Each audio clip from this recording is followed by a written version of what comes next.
హరి ఓం. జై శ్రీమన్నారాయణ. మీ హరగోపాల్.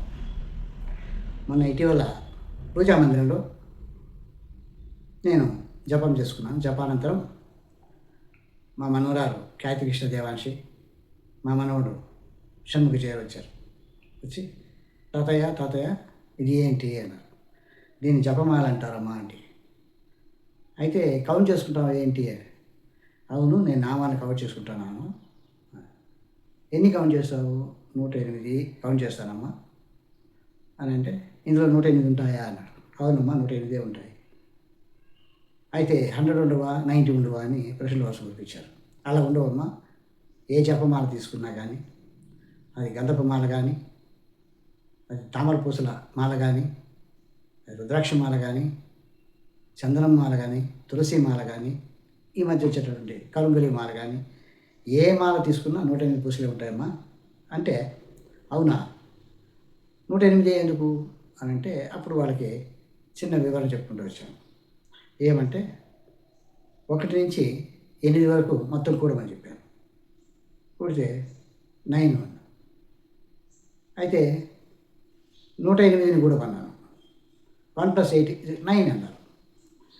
మనం సంఖ్యాశాస్త్రంలో పెద్ద సంఖ్య, అతిపెద్ద సంఖ్య ఏది అంటే వాళ్ళకి చెప్తుంటారు స్కూల్లో, 9 అని చెప్పారు. అందుక 9 వచ్చేటట్లుగా 108 పూసలు పెట్టుకున్నారా అని అన్నారు.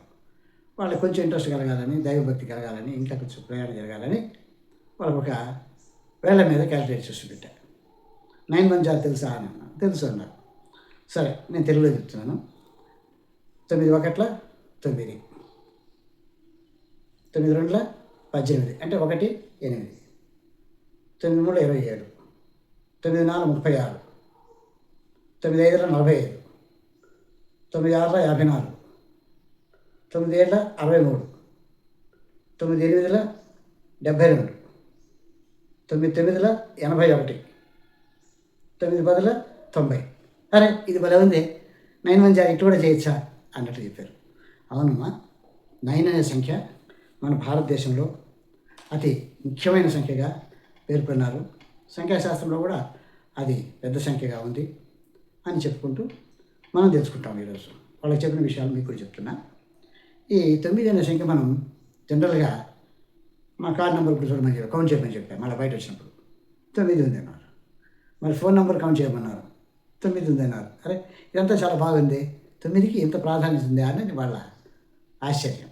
అవును, భారతదేశంలోనే కాదు, చైనా, జపాన్, కొరియాలో కూడా ఈ 9 సంఖ్యను చాలా ఉన్నత స్థాయిలో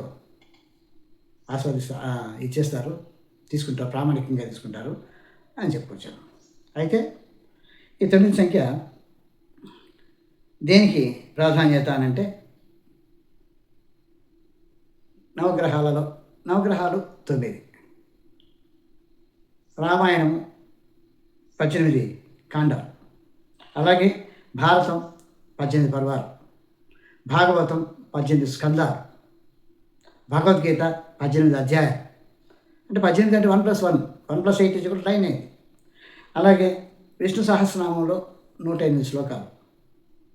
ఇక నవగ్రహాలు 9, నవధాన్యాలు 9, నక్షత్రాలు 27, 27 పూర్తి కూడా 9 వచ్చి 2 + 7 9.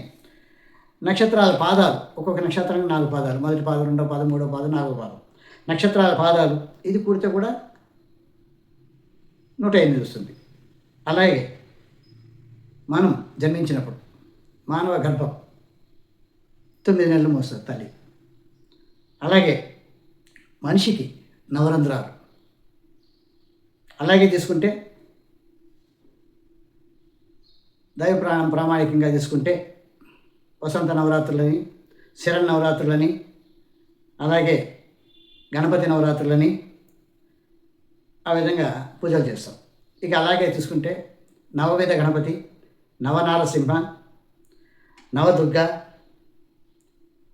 తర్వాత అష్టాదశ పీఠాలు, ఇలా చెప్పుకుంటూ పోతాం. ఈ విధంగా 9కి ఇంత సంఖ్య, ఇంత విలువ ఉంది కాబట్టి మనం జపమాలలో 108 సంఖ్యను పెట్టుకోవడం, 108 పూసలు లెక్కేసుకోవడం, 108 నామాలు 108 సార్లు జపించుకోవడం మనం ఆనవాయితీగా వస్తుంది. సో ఈ 9 గురించి ఇక గ్రహాల ప్రభావము సంఖ్యాశాస్త్రంలో జ్యోతిష్ శాస్త్రానికి ఏ విధంగా లింకప్ అయింది అనేది తర్వాత వీడియోలో తెలుసుకుందాం. హరి ఓం. జై శ్రీమన్నారాయణ.